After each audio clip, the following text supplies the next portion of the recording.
Wassalatu wassalam ala sayyidil mursalin wa imamil muttaqin qaidil ghuril muhajjalin sayyidina wa maulana Muhammadin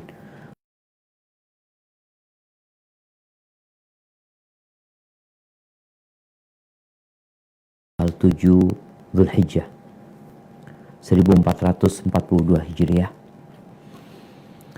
Hari-hari yang sangat indah, yang sangat dicintai Allah,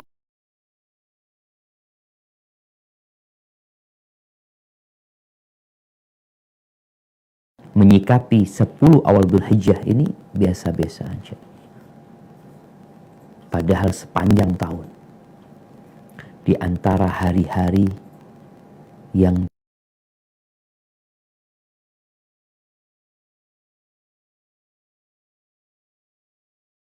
tanggal 7 ini jemaah haji udah bersiap-siap nih biasanya untuk menuju ke Mina. Besok mereka akan bermalam di Mina, kemudian hari Senin mereka akan menuju ke Padang Arafah untuk wukuf di sana. Maka jangan sampai hari-hari ini berlalu tanpa kita mencatat amal-amal soleh dan kebajikan yang istimewa. Maaf atas keterlambatan ini karena bayangan anak kajian dimulai jam 1 ya. Ternyata 13 waktu wita. Ala kulli hal. Ahibati fillah. Kalau bicara membentuk keluarga Islami dalam rangka menghadapi tantangan zaman,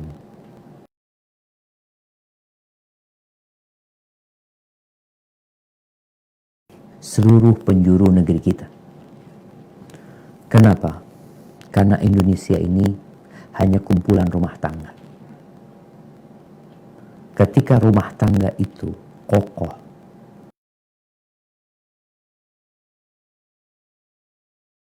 pemimpin-pemimpin, penguasa-penguasa yang bertakwa kepada Allah Azza wa Jalla. Tapi tatkala rapuh rumah tangganya, maka kalau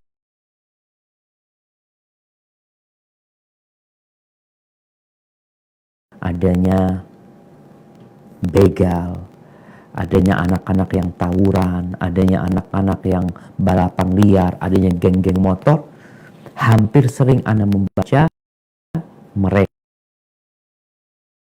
adalah anak-anak tak kuat, maka yang lahir seperti itu. Zubair bin Adi, seorang tabi'in, dia pernah datang kepada Anas bin Malik. Dia bercerita, Ibn Malik radhiyallahu anhu, kami mendatangi pelayan Rasul sallallahu alaihi wasallam. Fasyakawna ilaihi ma nalqa minal hajjaj. Pada waktu itu kami mengadukan kepada Anas tentang apa yang mereka dapatkan dari gubernur Kufah pada waktu itu. Siapa? Yusuf. Ini di masa pemerintahan Khilafah Al-Umayyah. Gubernurnya Hajjaj bin Yusuf. Zalim gubernurnya ini. Iya. Sampai sebagian ulama ketika kata dia, nubghiduhu wa la nuhibbu. Kita benci sama dia. Sosok pemimpin yang tidak pantas dicintai. Para ulama dibunuh sama dia. Apa kata Anas bin Malik? Maka Anas bin Malik mengatakan, isbiru. Isbiru. Sabar.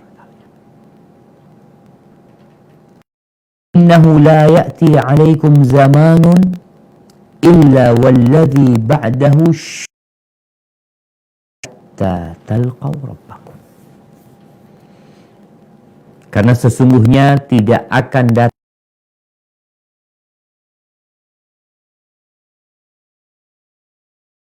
masa kecuali dia lebih buruk daripada yang sebelumnya.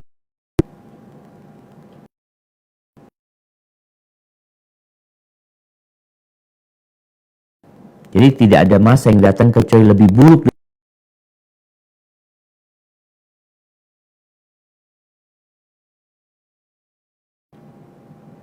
Kita melihat ya anak-anak yang bermain tidak jauh dari rumahnya.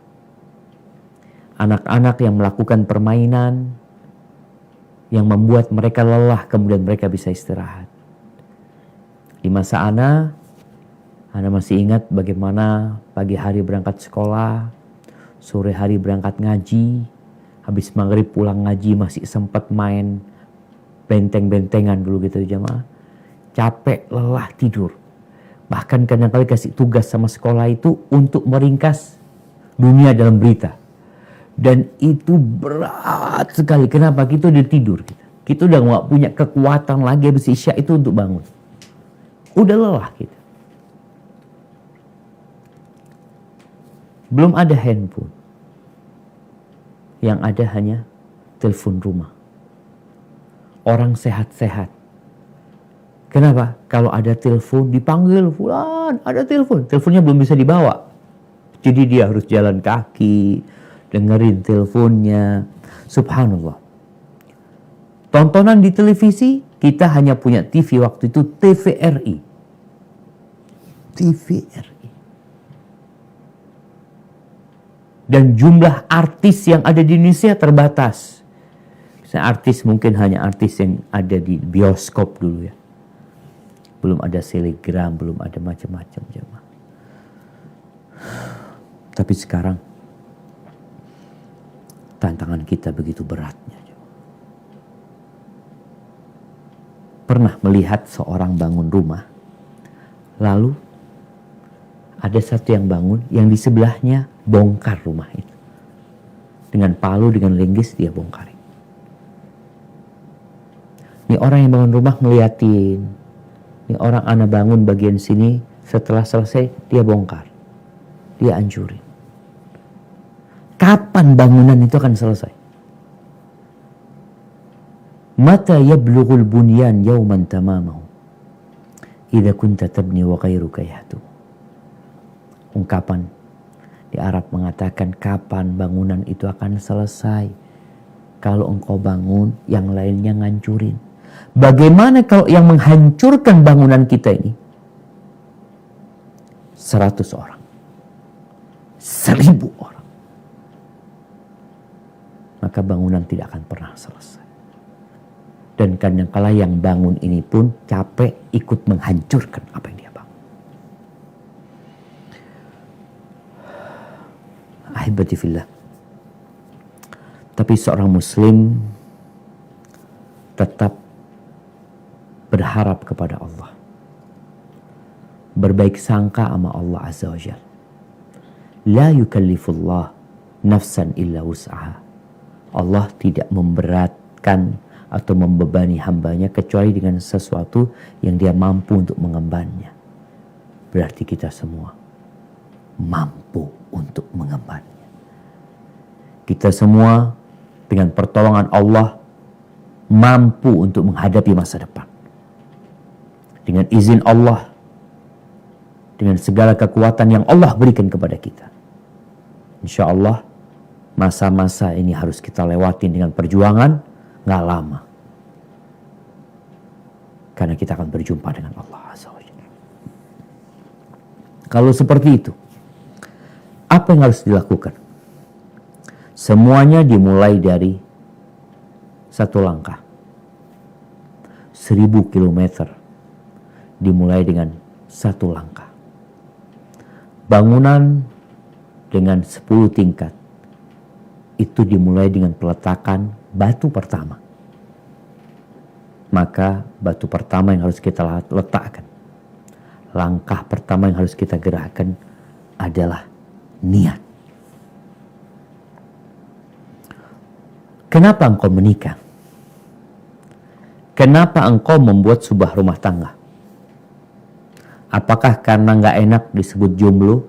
Gak enak karena selalu ditanyakan kapan kawin, kapan nikah, akhirnya kau nikah. Innamal a'malu binniyat. Wa innama likulli imri'in ma nawa. Sesungguhnya amalan itu dengan niat. Dan semua orang akan mendapatkan apa yang dia niatkan. Dan niat ini amalan hati. Mungkin orang tua kita tidak merasakan niat kita. Mungkin kawan baik kita juga tidak tahu dengan niat kita. Tapi Allah Rabbul Alamin tahu dengan niat kita. In ya'lamillahu ma fi qulubikum khairan yu'tikum khairan mimma ukhadha minkum.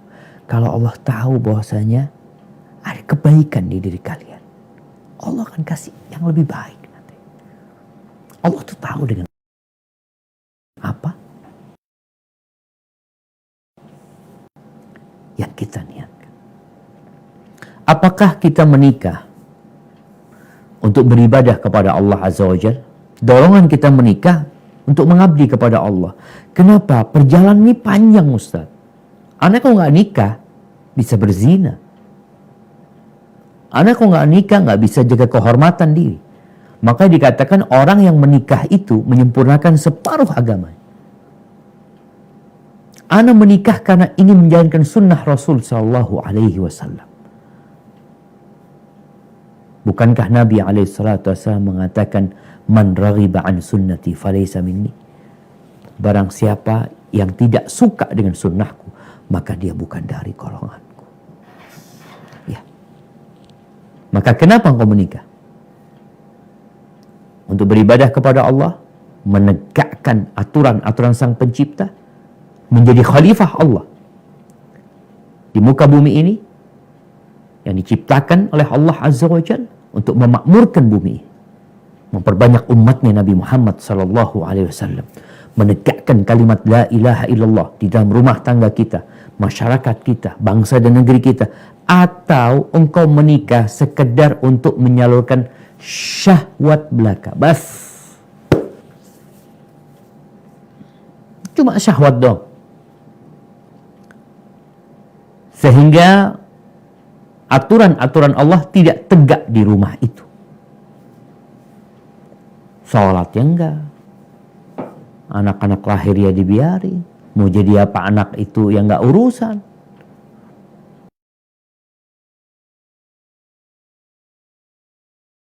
Maka hebati fillah, perbaiki niatmu. Kalau niatnya sudah benar, maka dia akan memilih pasangan hidup yang benar.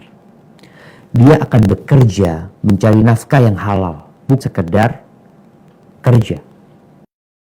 Orang kalau niatnya benar, anak kerja halal apa haram nih kerjaan. Jangan sampai anak membawa yang haram ke keluarga anak. Karena nabata min suhtin fannaru aulabi. Daging mana saja yang tumbuh dari yang haram, neraka lebih pantas tempatnya. Padahal kita kepingin bersama keluarga ini menegakkan dia surga bersama. Kalau bicara memilih pasangan hidup, lihat siapa istrimu sekarang yang sudah engkau pilih. Kalau engkau sudah nikah, kalau engkau sedang menikah, sedang merencanakan pernikahan, maka ingat dengan sabda Nabi alaihi salatu wassalam, tunkahul mar'ah li arba'. Wanita dinikahi, menikah dengan perempuan itu. Kenapa Anda milih perempuan ini? Satu dari 4 hal. Atau 4-4-nya. Yang pertama, 5 liha. Karena harta. Siapa yang gak suka sama harta?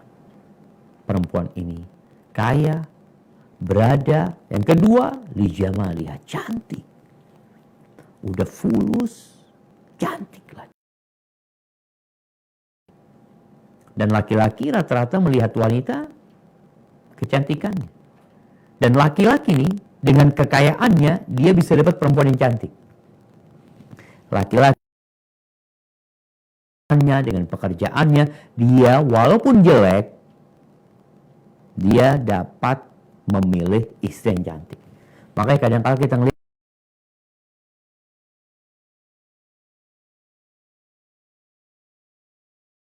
nggak pantas nih jadi suami Fulan dalam bayangan kita.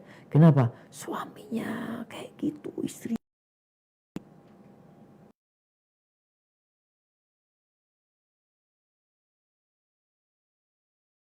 Dapat melihat dengan mata kepala kita. Yang ketiga, lihasabiha. Perempuan dinikahin karena faktor anak keturunannya, bangsawan. Anak gubernur, anak presiden mungkin, anaknya raja, anaknya macam-macam lah, karena nasabnya yang mulia. Kemudian yang keempat nih, yang nomor 4 yang disebutkan sama Nabi SAW, lidiniha, karena faktor agamanya. Kok nikahin dia kenapa? Anak berat ke agamanya. Loh, kalau 4-4-nya ada, alhamdulillah. Tapi ketika ada pilihan, agamanya baik tapi kurang cantik. Cantik, agamanya nggak baik. Engkau pilih mana? Maka tentunya yang ingin beruntung. Kata Nabi SAW, fadfar bidatid din taribat yadak. Beruntunglah engkau mendapatkan perempuan yang agamis. Tentunya akhlaknya mulia, agamanya baik. Engkau akan beruntung hidupmu. Selamat. Tapi kalau agama diremehkan, maka engkau akan kewalahan. Khususnya di masa pandemi kayak sekarang ini. Siapa yang jadi guru buat anak-anak kita? Istri kita. Siapa yang menyimak hafalan Quran anak-anak kita? Istri kita. Siapa yang membangunkan anak-anak untuk sholat 5 waktu? Ibunya. Kalau memang suaminya bekerja. Ketika engkau punya istri yang agamanya kurang, berbahaya sekali. Baik, sebaliknya, perempuan tuh pilih suami yang kayak apa? Kalau niatmu untuk menegakkan agama Allah di dalam rumah tangga, kalau niatmu untuk beribadah kepada Allah, mengabdi kepadanya, memakmurkan bumi Allah ini, mengikuti sunnah Nabi SAW, maka dengarkan sabda Nabi SAW. Idza ja'akum man tardawna dinahu wa khuluquhu fa'ankihu. Apabila datang kepada kalian seorang laki-laki yang agamanya kalian ridhoi, yang akhlaknya kalian senangi, kawinkan. Nikahkan. Wa illa takun fitnatun fil ardi wa fasadun arim. Kalau tidak, maka akan terjadi kekacauan dan kerusakan yang besar di muka bumi. Jadi kalau kita ngelihat nih, kerusakan yang terjadi, kekacauan yang terjadi, salah satu penyebabnya adalah dibangunnya rumah tangga dengan tidak melihat kepada agama dan akhlak pemimpin yang ada di rumah tangga ini. Nggak dilihat dari dulunya. Kenapa engkau nikah? Dia tampan, dia rajin, dia pinter, dia hebat. Agama dan akhlak nggak pernah dilihat. Ini salah satu penyebab terjadinya kekacauan yang kita lihat.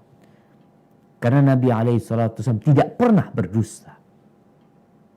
Dan tidak berucap dengan hawa nafsunya. Tapi wahyu yang diwahyukan kepada beliau. Para sahabat mengatakan, ya Rasulullah, in kana fi. Gimana kalau orang ini ada kekurangan gitu loh. Ada kekurangan mungkin dari sisi ya nggak banyak hartanya. Mungkin dari sisi kalau bicara tampannya biasa-biasa aja. Nih orang tua gimana gitu loh. Maka Nabi mengulangi. Idza ja'akum man tardawna dinahu wa khuluquhu fa'ankihu. 3 kali beliau ngulangin. Apabila datang kepada kalian seorang laki-laki yang agamanya kalian ridhoi, akhlaknya kalian ridhoi, nikahkan. Bukan ekonominya yang menjadi titik berat. Bukan ketampanannya. Bukan. Dan Anda juga melihat absennya orang tua dalam memilihkan suami buat anak perempuannya. Kebanyakan anak perempuan di masa sekarang itu cari laki sendiri. Dan tidak sedikit yang berzina. Di pemberitaan sekarang, na'udzubillah, itulah tidak ada masa kecuali yang sesudahnya akan lebih buruk dari yang sebelumnya. Ketika anak SD di kampung Ana itu, ada seorang wanita yang nikah hamil duluan. Ribut satu kampung. Benar-benar satu perbuatan nista yang hina pelakunya. Malu keluarganya. Tapi saat ini, kita kalau membaca berita-berita, seakan-akan lumrah dan biasa. Maka tolong para orang tua hadir dalam, ya kalau bicara tadi, memilihkan pasangan buat anaknya. Ahibati fillah, kalau sudah menikah Ustaz, yang dulunya kita memang tidak menitik berakatkan kepada agama dan akhlak. Pernikahan terjadi karena suka sama suka. Baik dengan pacaran atau dengan cara ta'aruf atau gimana pun. Ada yang cara syar'i, ada yang tidak syar'i, udah selesai Ustaz. Ada yang bahkan pernah berzina dahulu sebelum menikah. Sekarang apa yang harus dilakukan? Maka perlu adanya duduk bersama, bermusyawarah, menyamakan visi dan misi. Perusahaan yang sukses itu, lembaga pendidikan yang sukses itu, biasanya memiliki visi dan misi yang baik. Bahkan di perguruan tinggi biasanya ditulis tuh, visi dan misi. Kenapa? Agar semua yang ikut serta di dalam lembaga ini mendukung tercapainya visi dan misi tersebut. Agar para mahasiswa yang masuk ke lembaga ini juga tahu, engkau ke sini mau jadi apa gitu. Kita hendak membawa dirimu ke tempat ini untuk menjadi orang yang seperti ini. Maka suami istri kadang-kala perlu duduk, menyamakan visi dan misi. Setelah lama ya kalau melihat di kampus kita STD Imam Syafi'i Jember, kadang-kala Pak Ketua itu sesekali dalam rapat mengingatkan kembali visi dan misi kita. Agar semua personil yang bergabung itu sama tujuan dan target yang hendak dicapai. Di surat Al-Ahzab ayat 28-29. Ayat ini turun ketika Nabi SAW memboikot istri-istrinya. Atau setelah Nabi memboikot istri-istrinya selama 1 bulan penuh. Karena istri-istri Nabi itu menuntut lebih dari Nabi SAW. Maka apa kata Allah SWT?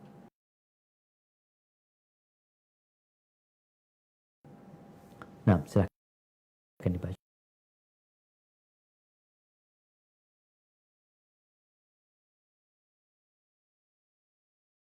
قل لأزواجك إن كنتن تردن الحياة الدنيا وزينتها فتعالين أمتعكن وأسرحكن سراحا جميلا وإن كنتن تردن الله ورسوله والدار الآخرة فإن الله أعد للمحسنات منكن أجرا عظيما. Artinya, hai Nabi, katakanlah kepada istri-istrimu, jika kamu sekalian mengingini kehidupan dunia dan perhiasannya, maka marilah supaya aku berikan kepadamu mut'ah dan aku ceraikan kamu dengan cara yang baik. Dan jika kamu sekalian menghendaki keridhaan Allah dan Rasul-Nya serta kesenangan di negeri akhirat, maka sesungguhnya Allah menyediakan bagi siapa yang berbuat baik di antaramu pahala yang besar. Barakallahu fiik. Subhanallah jemaah. Nabi mendudukkan istrinya yang 9 satu persatu. Ditanyakan kepada mereka.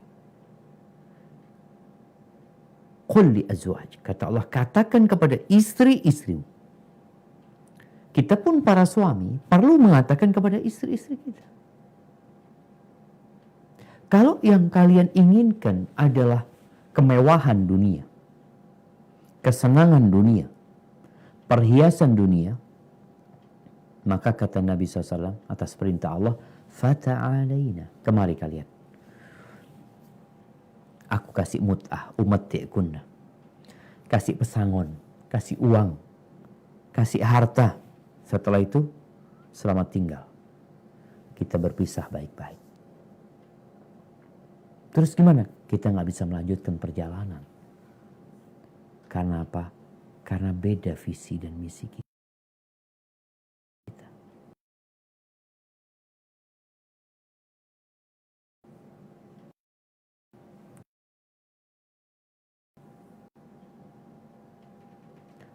Wa in kuntunna turidna Allah, tapi kan kalau kalian inginkan adalah Allah, keridhaan Allah Azza wa Jalla dan Rasulnya dan negeri akhirat, kita tuh dunia nggak lama hidup. Engkau mau bersenang-senang di dunia ini berapa lama? Hari-hari ini kita mendengar fulan COVID berapa hari mati. Isoman di rumah berapa hari, masuk rumah sakit, meninggal dunia. Rahimallahumma arham mautana wa mautal muslimin washfi mardana wa mardal muslimin. Kita melihat seperti itu. Kalau engkau inginkan kehidupan dunia, selesai, fadhal. Tapi kalau engkau inginkan kehidupan akhirat, yang kita tahu, 1 hari di akhirat seperti 1000 tahun dalam kehidupan kita. Jadi kita sehari aja di akhirat itu menikmatin 1000 tahun. Maka dikasih pilihan. Mau terus bersamaku dengan catatan visi dan misi kita harus Allah dan Rasulnya dan kehidupan akhirat. Allah menyediakan pahala yang besar sekali buat orang-orang yang berbuat baik dari kalian. Akhirnya semua istri Nabi memilih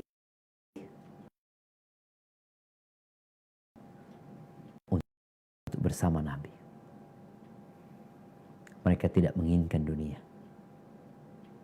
Sampai tatkala Rasulullah sallallahu alaihi wasallam meninggal dunia, kehidupan istri-istri Nabi adalah kehidupan orang-orang yang memang menginginkan akhirat. Datang harta kepada mereka. Karena setelah Nabi meninggal dunia di masa Umar bin Khattab radhiyallahu anhu, itu harta berlimpah ruah. Dan di situ ada hak buat istri-istri Nabi. Diberikan kepada istri Nabi. Aisyah radhiyallahu taala anha dapat duit 80.000 dirham. Masya Allah. Itu cukup buat beli 80 ekor kambing. Kalau satu kambing 1 juta, itu 8 miliar. Sehari habis duit itu. Diapakan? Dibawa ke kampung akhirat. Dibagikan sama Aisyah radhiyallahu ta'ala. Maka ahibati fillah, perlu adanya penyamaan visi dan misi. Perlu adanya penguatan keimanan. Perlu adanya kesadaran di dalam rumah tangga ini bahwa kita diciptakan untuk mengabdi kepada Allah Azza wa Jalla. Wa ma khalaqtul jinna wal insa illa liya'budun. Tidaklah aku ciptakan bangsa jin dan manusia kecuali untuk beribadah. Kenikmatan yang ada di dunia ini tidak lebih hanya ujian, cobaan. Allah Azza wa Jalla mengatakan wa nabluukum bisyarri wal khairi fitnah wa ilaina turja'un. Kami menguji kalian dengan kebaikan dan keburukan. Itu sebagai cobaan buat kalian. Bukan untuk bersenang-senang. Wa ilaina turja'un. Dan kepada kami kalian akan dikembalikan. Ketika Nabi Sulaiman melihat singgasana Ratu Balqis berada di hadapannya, dibawa dari Sabak di Yaman sana sampai ke Palestina dalam sekejap mata. Sebelum Nabi Sulaiman mengedipkan matinya sudah ada. Apa kata Nabi Sulaiman? Hadza min fadli. liyabluwani ashkur am akfur. Ini ujian dari Robku. Ini yang terjadi. Apakah aku termasuk yang bersyukur atau aku kufur? Maka al-iman yang merupakan syarat masuk surga itu harus ditanamkan di dalam. Karena iman ini motor penggerak untuk beramal.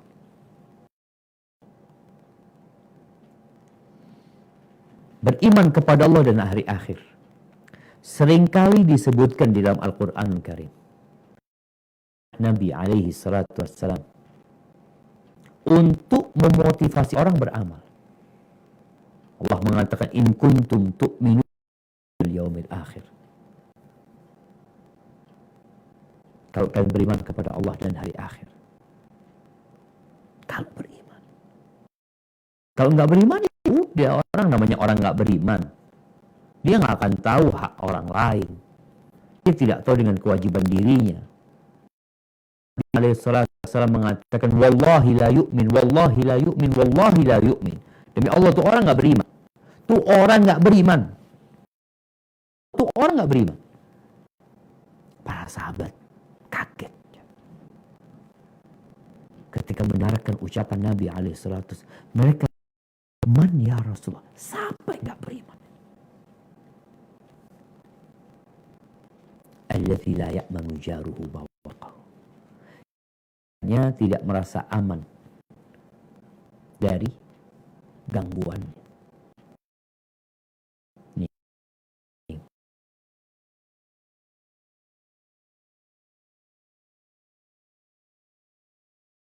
Bicara kehidupan rumah tangga, tetangga nggak aman dari gangguan kita, dinafikan keimanan dari kita. Untuk memuliakan tamu, untuk tidak mencuri. Dan ini bid'un wa sittuna syu'bah atau bid'un wa ada 60 lebih atau 70.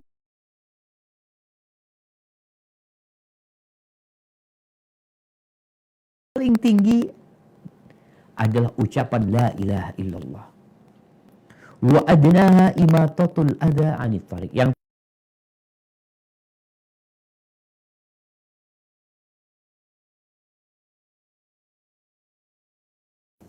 ada orang yang buang sampah sembarangan.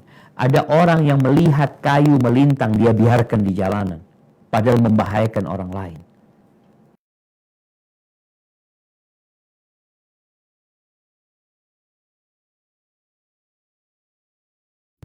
Aku akan singkirkan.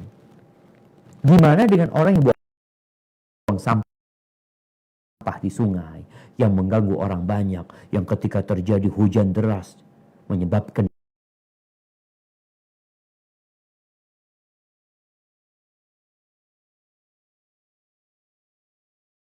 minta nasihat sama Nabi SAW. Ya Rasulullah, qulli qawlan fil Islam la as'alu anhu ahadan ghairak.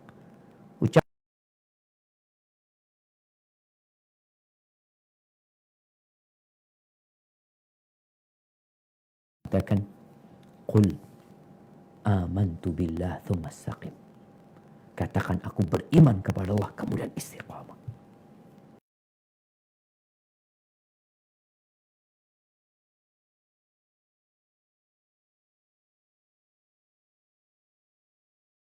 Rajulan qama minal laili fa shalla. Allah merahmati seseorang suami yang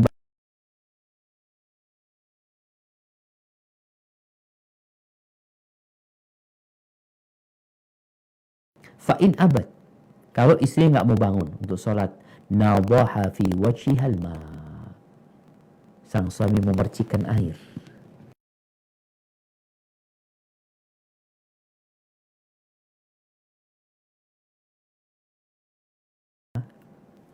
Aneh kalau bangunin anak-anak biasanya dibangunin tidur lagi, Ana bangunin pertama nggak pakai air.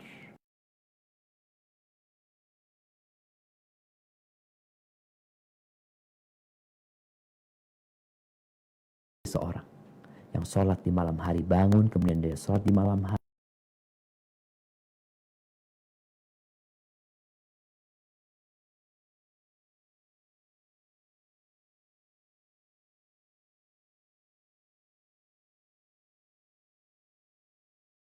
Dia nggak mau bangun, dia percikan air, bang, bangun bang, bangun suaminya. Ini kalau suami istri harmonis ya mah. Kadangkala ada istri mau bangunin suaminya sholat wajib aja takut. Mau bangunin buat sholat subuh, aduh ribut. Kalau sudah ribut, anak-anak jadi korban. Maka tolong dikuatkan keimanan. Bagaimana menguatkan keimanan ini? Bil ilm. Dengan ilmu. Dengan belajar. Oleh karena itu, Al-Imam Bukhari dalam kitab sahihnya membuat satu bab. Judulnya Babun Al-Ilmu Qabla Al-Qawli Wal-Amal. Bab berilmu terlebih dahulu sebelum berucap, sebelum beramal. Berilmu dahulu. Kebanyakan kita terus terang Islamnya keturunan. Nggak punya ilmu kita. Ilmu tentang bagaimana membina rumah tangga nggak ada. Bagaimana menguatkan keimanan nggak ada. Maka perlu belajar. Kemudian yang kedua, suami istri hendaklah belajar juga tentang hak-hak dan kewajiban. Semua harus paham. Seorang suami harus paham. Gimana sih menjadi seorang suami? Apa tugas anak? Kalau bicara suami teladan, dalam pandangan dunia masa kini, mungkin ya yang suka jalan-jalan sama istrinya, makan di warung, makan di mana. Maka engkau pelajarin. Rasul SAW adalah orang yang terbaik kepada istri-istrinya. Beliau mengatakan khairukum li ahli. Orang yang terbaik di antara kalian adalah paling baik sama istri. Tidak melihat kepada kekurangan istri. Tapi yang kurang dilengkapin. Yang bengkok diluruskan.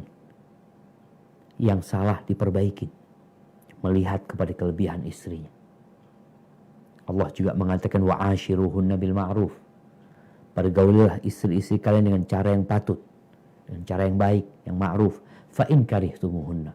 Kalau kalian benci sama mereka, sabar. Jangan ceraikan istri kalian.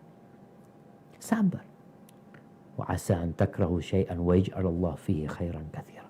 Bisa jadi yang kalian benci, di balik itu Allah sediakan banyak kebaikan. Istri juga harus tahu apa tugas dia. Karena ada suami istri yang nggak tahu sama tugasnya masing-masing. Sang suami nggak kerja keras, malas bekerja. Sang istri malah yang sibuk cari duit. Terus di mana anak-anak? Kenapa muncul wanita-wanita yang nggak mau punya anak banyak? Nggak mau punya anak banyak. Salah satu penyebabnya karena sang istri merasa, anak capek Ustaz, anak juga cari nafkah. Gimana kalau anak ngandung, anak masih kerja, anak nyusuin anak masih kerja, harus melayani suami? Iya. Di sini hendaklah suami istri tahu dengan kewajibannya masing-masing. Engkau sebagai seorang suami wajib namanya menjadi pemimpin, mengayomi, memberikan nafkah. Itu yang perlu engkau perhatikan. Dan perhatikan istri. Istri juga harus tahu diri. Tugas anak sebagai apa? Istri. Apakah engkau punya kewajiban bekerja mencari nafkah buat keluargamu? Enggak. Apa tugasmu? Pelajari. Kalau mau dibahas kewajiban-kewajiban istri, butuh waktu yang panjang.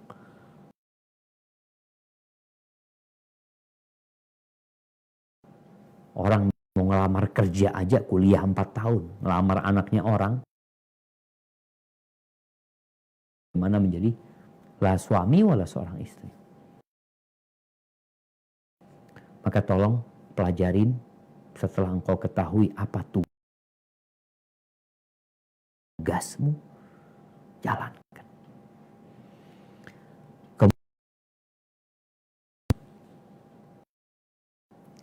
Karena tujuan menikah satunya memperbanyak umatnya Nabi Muhammad SAW. Untuk memiliki aset. Tatkala meninggal dunia ada yang mendoakan. Ada yang melanjutkan perjuangan. Bukankah anak soleh menjadi pelanjut atau penerus orang tuanya? Yang akan terus mendoakan, memohonkan ampun kepada Allah Azza. Iya. Kalau engkau punya anak soleh 10, Masya Allah. Iya Ustaz. Kalau punya anak soleh 5, Masya Allah. Punya anak soleh 1, ya Alhamdulillah. Tapi kita diperintahkan untuk memperbanyak umatnya Nabi SAW. Namun anak-anak perlu dijaga. Jangan sampai ayam itu lebih baik daripada engkau. Ini buat para wanita. Kita lihat ayam. Bapaknya nggak pernah ngurusin ayam itu. Ini udah selesai lah, namanya dunia binatang seperti itu. Tapi yang anak ingin sampaikan bagaimana peran ibunya di sini. Sejak pagi dia jagain anaknya. Dia menjaga anaknya dari segala mara bahaya. Selain dia masih punya kewajiban nyari makan, ngajarin cari makan anaknya, diajarin anaknya cari makan.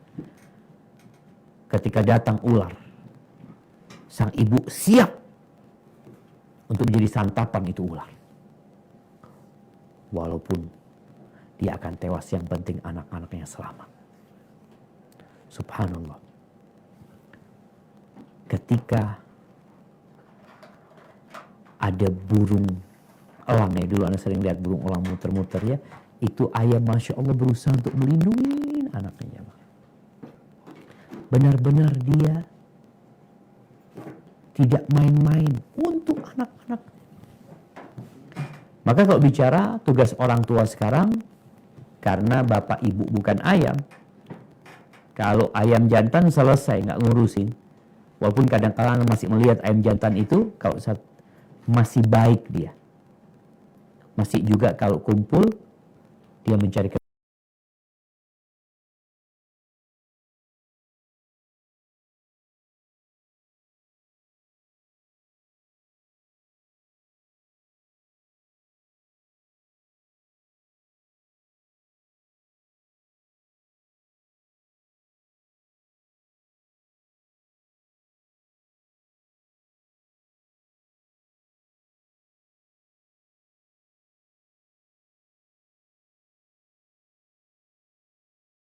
makan juga atau memanggil anak-anak ayam itu untuk makan.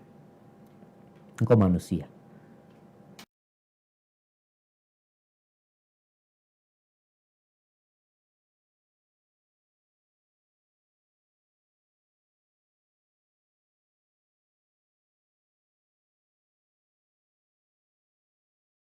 Orang telinganya, umpamanya telinganya sapi atau telinganya domba, atau dia bikin bagaimana bentuknya, orang tuanya. Atau kalau itu binatang ya pemiliknya. Maka perlu menjaga. Dan sekarang pengaruh yang merusak ini banyak. Jadi orang tua perlu protek. Yang pertama, berikan nama yang indah buat anak kita. Dari awal sudah namanya indah. Namanya siapa? Abdullah. Hambanya Allah. Kemanapun ingat engkau budaknya Allah Azza wa Jalla. Kemudian kalau bicara melaksanakan akikah. Dan yang terpenting dari semua itu adalah menanamkan tauhid. Menjaga tadi fitrahnya dan menanamkan nilai-nilai kebaikan yang lainnya. Jangan sampai anak itu rusak melakukan kesyirikan. Mungkin kita perlu baca ayat terakhir di surat Luqman ayat 13. Nanti tolong di rumah dibaca ayat 13 sampai ayat 17. Kita baca ayat 13 saja, nah, silahkan.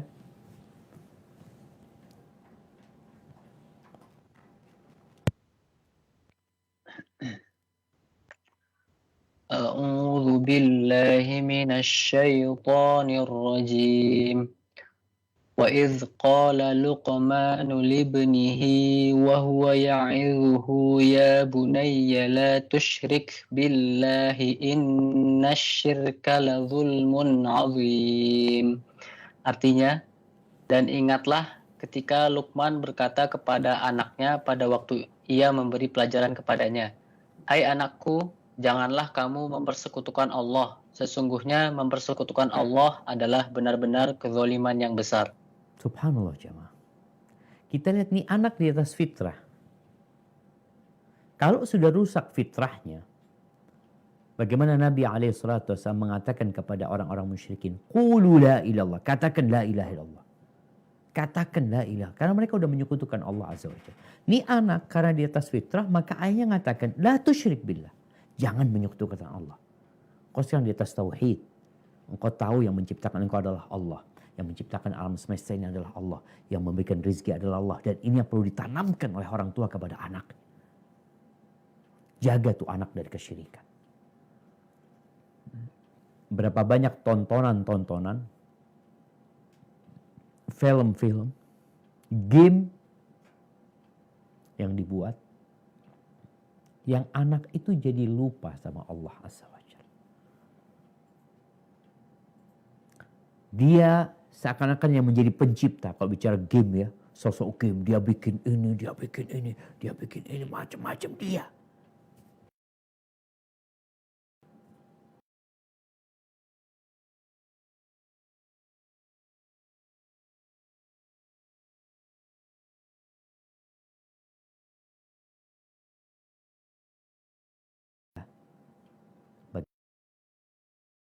Bagaimana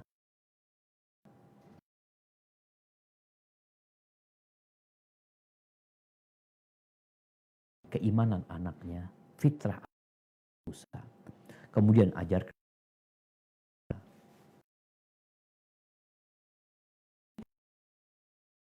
Udah diajarin tuh. Sejak umur 7 tahun disuruh sholat. Kata Nabi SAW, kalau nggak mau sholat 7 tahun, tinggal orang tua bagaimana. Gimana kalau orang tuanya sendiri sholatnya bolong-bolong. Anak-anak dalam rumah tangga itu,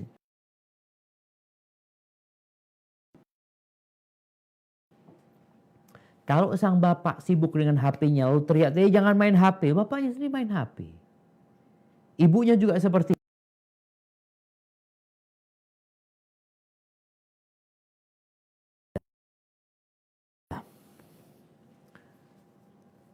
yang sebagai penutup ya. Terkadang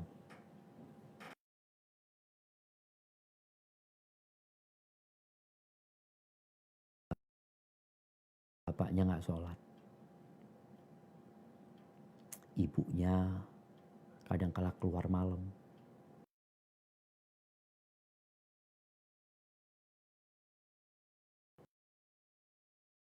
Dia curhat sama anak, ibu anak ini Ustaz, sering keluar malam. Sang bapak ini itu. Ahibatifillah, terkadang perceraian itu menjadi solusi. Terkadang perceraian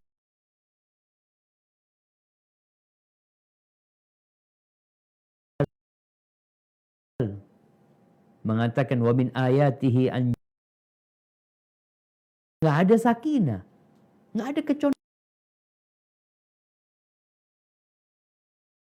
yang ada keributan terus. Makanya kadang-kala bagi orang yang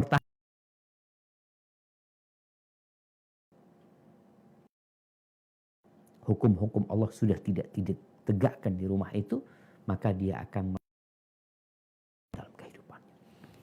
Allah berfirman di surat Al-Baqarah ayat 229. Apa kata Allah? Nah, Syaitanir rajim. At-talaq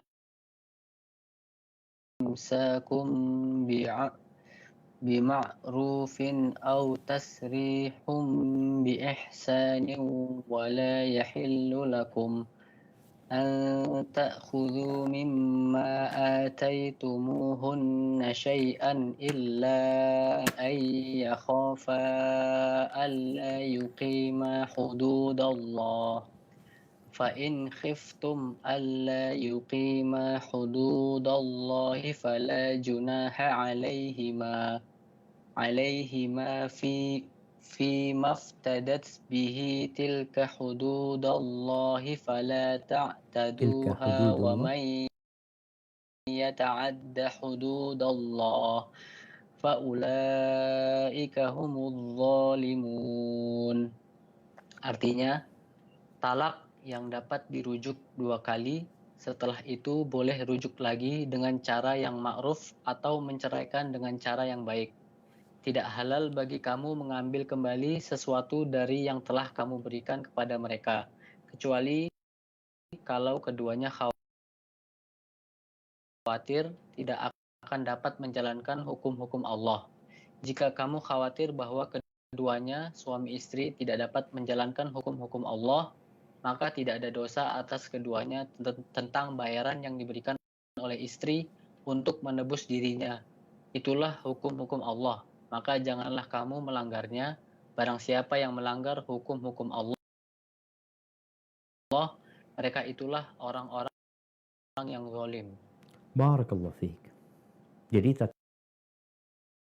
kecocokan. Kalau cinta dan kasih sayang mungkin hilang, mungkin pudar. Tapi terkadang mereka tetap alhamdulillah masih bisa menegakkan hukum-hukum Allah, Ustaz. Walaupun ya gimana Ustaznya, udah suami mungkin merasa udah jenuh sama istrinya. Istri juga sudah merasa capek. Tapi ya demi menjalankan hukum-hukum Allah, silahkan. Tapi kalau sudah nggak mampu, maka berpisah solusinya. Sang suami boleh menceraikan istrinya, sang istri boleh menggugat suaminya, mengembalikan sebagian yang diberikan oleh suaminya. Ingat, tujuan kita diciptakanlah mengabdi kepada Allah dan menegakkan hukum-hukum Allah. Jadi ciptakan rumah tangga yang kokoh, yang dapat menghadapi segala tantangan masa depan. Ketika tidak mampu atau tidak mendapatkan dukungan dari salah satu pasangan, terkadang setelah usaha memperbaiki dilakukan dan tidak bisa, maka perceraian menjadi pilihan. Hadza wallahu a'lam bishawab. Itu yang dapat Anda sampaikan, kurang lebihnya mohon maaf. Anda kembalikan ke moderator. Jazakumullah khair.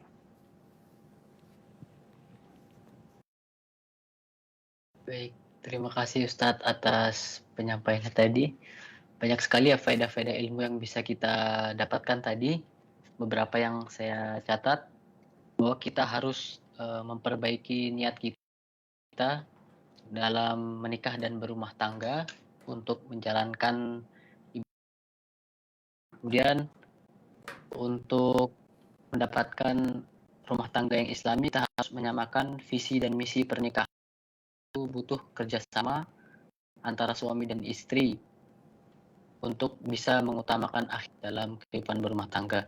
Dan dalam berumah tangga perlu iman sebagai motor kita dalam menjalankan kehidupan ini, dan perlu ilmu untuk membina rumah tangga tersebut. Serta kita juga harus menjaga anak-anak untuk tetap di atas fitrahnya, tauhid, juga mengajarkan kebaikan di dalamnya. Itu beberapa faedah yang bisa saya catat. Selanjutnya kita masuk ke sesi tanya jawab, Ustadz. Ini dari beberapa penanya sudah masuk di kolom meeting chat. Saya coba bacakan ya dari pertama kali bertanya. Dari Mbak Miranda Ramadhani. Bismillah. Assalamualaikum Ustadz. Meningkatkan ketakwaan dalam beribadah bersama-sama dalam keluarga di saat kita sedang merasa futur. Nah, barakallahu fiik. Iya jemaah. Nabi alaihi salatu wasallam menyebutkan inna li amalin syirah wa fatrah.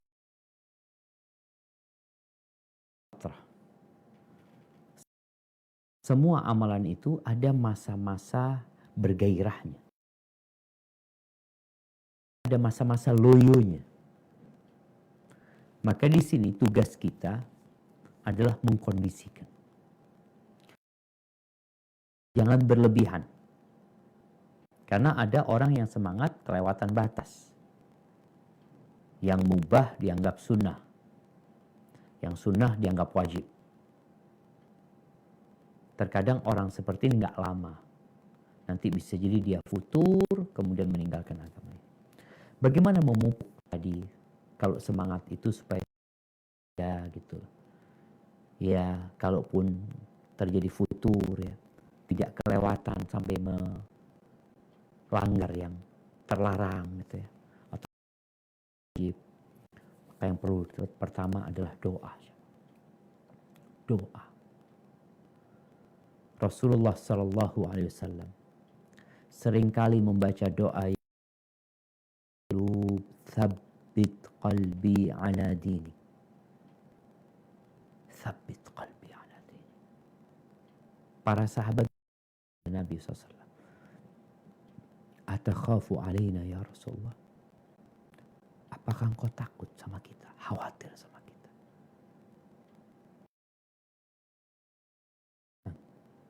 Iya. Aku khawatir. Kenapa? Karena hati manusia itu Rahman, baina asabi'ir Rahman, di antara jemari Allah Azza wa Jalla, yuqallibuha kaifa yasha. Allah balikkan.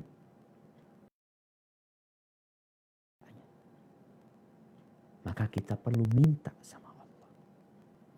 Bukankah dalam sebuah hadis qudsi Allah mengatakan, ya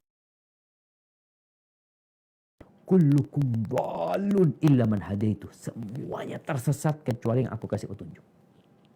Fastahduni ahdikum. Minta petunjuk sama aku. Maka minta petunjuk sama Allah. Minta tolong sama Allah. Dalam semua hal. Iyyaka na'budu wa iyyaka nasta'in. Kepadamu kami beribadah dan hanya kepadamu meminta pertolongan. Tanpa pertolongan Allah selesai sudah jemaah. Kita tidak akan pernah dapat menjalankan tugas dengan baik. Setelah maka kita perlu terus belajar. Kadangkala orang ini malas belajar. Padahal ilmu ini merasa, wah anak sudah lama belajar, anak sudah senior ini itu. Nuntut ilmu itu dari buayan sampai ke liang lahat. Terus belajar. Profesor dalam bidang matematika, dalam bidang kimia, bisnis, macam-macam. Tapi ingat, dalam bidang agama, kita mungkin nggak ngerti apa-apa. Kenapa? Karena ilmu agama ini bahrun la sahila lahu, lautan yang tidak bertepian. Yang ketiga, kalau bicara butuh kerjasama, iya. Kita perlu ciptakan lingkungan di dalam rumah. Kapan waktu baca Quran, kapan waktu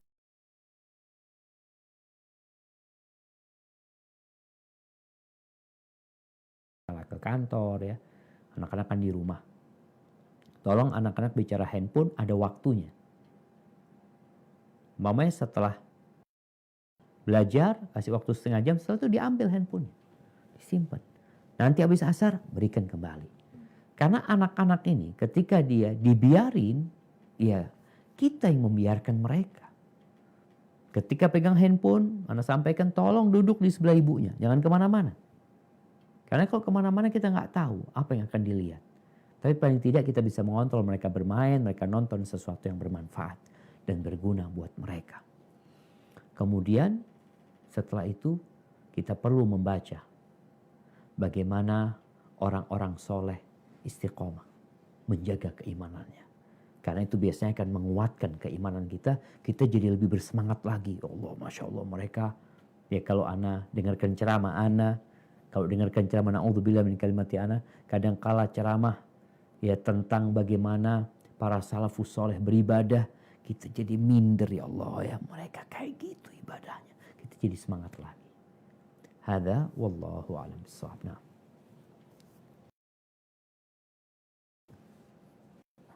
Baik, terima kasih Ustadz atas jawabannya. Semoga menjawab ya tadi pertanyaannya. Kemudian ada pertanyaan dari umur berapa anak-anak sudah bisa dibangunkan subuh untuk sholat dan umur berapa untuk menghafal Al-Quran. Jazakallah.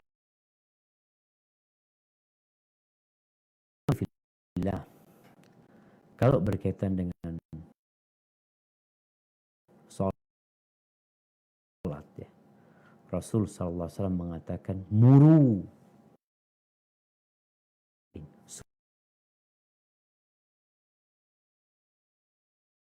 suruh mulai umur 7 tahun. Jadi gimana kalau diri kita itu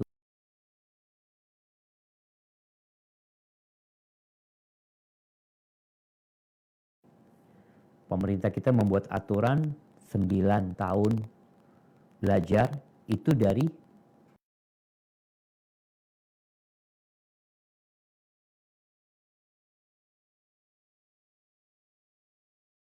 tahun itu menjadi tahun di mana orang tua harus nyuruh. Anak itu belum wajib sholat loh. Kalau bicara kewajiban secara agama,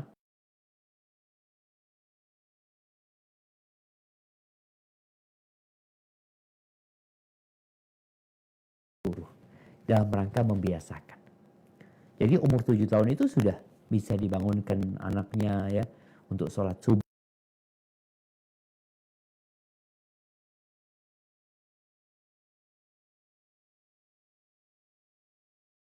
Terbit fajar sampai matahari terbit ya. Kalau mungkin anak itu susah tidurnya tinggal bangunin, tapi jangan sampai matahari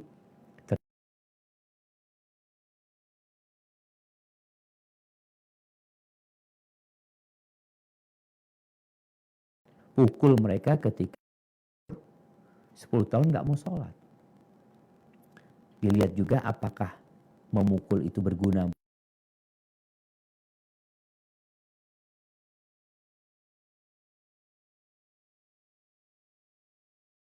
Dan kalau bicara mengajak anak-anak untuk menghafal Quran, mulai kapan? Anak-anak itu alhamdulillah mereka memiliki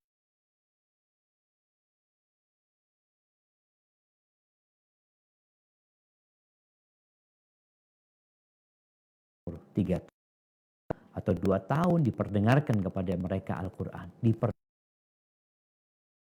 Sebelum itu orang tua mengulang-ulangi bacaan kepada anaknya. Hadza wallahu a'lam bissawab. Baik, terima kasih Ustadz.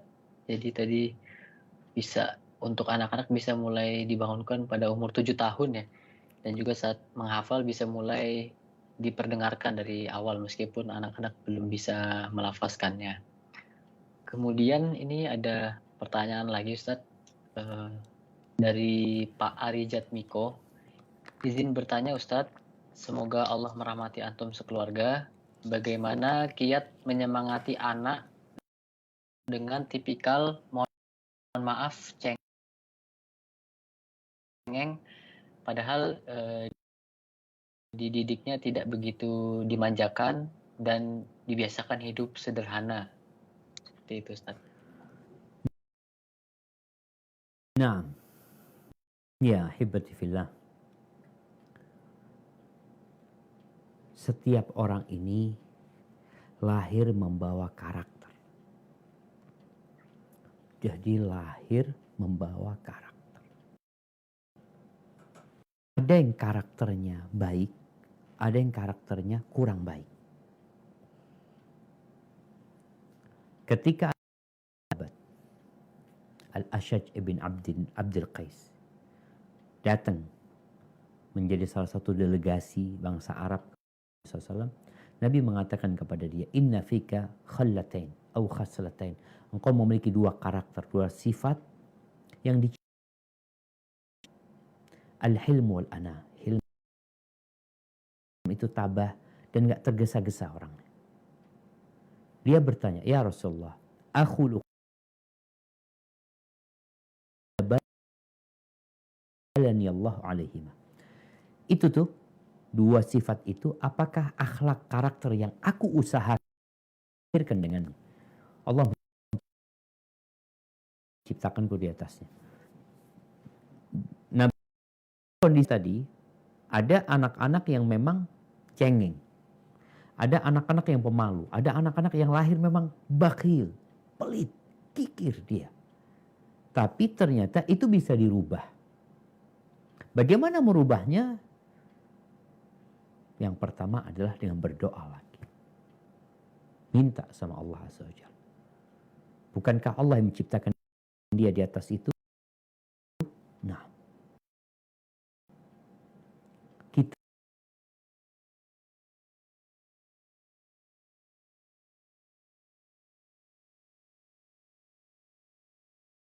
pun jamaah perlu sering-sering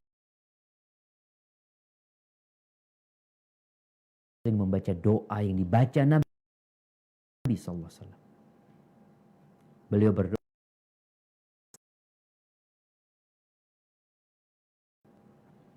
Allahumma hdi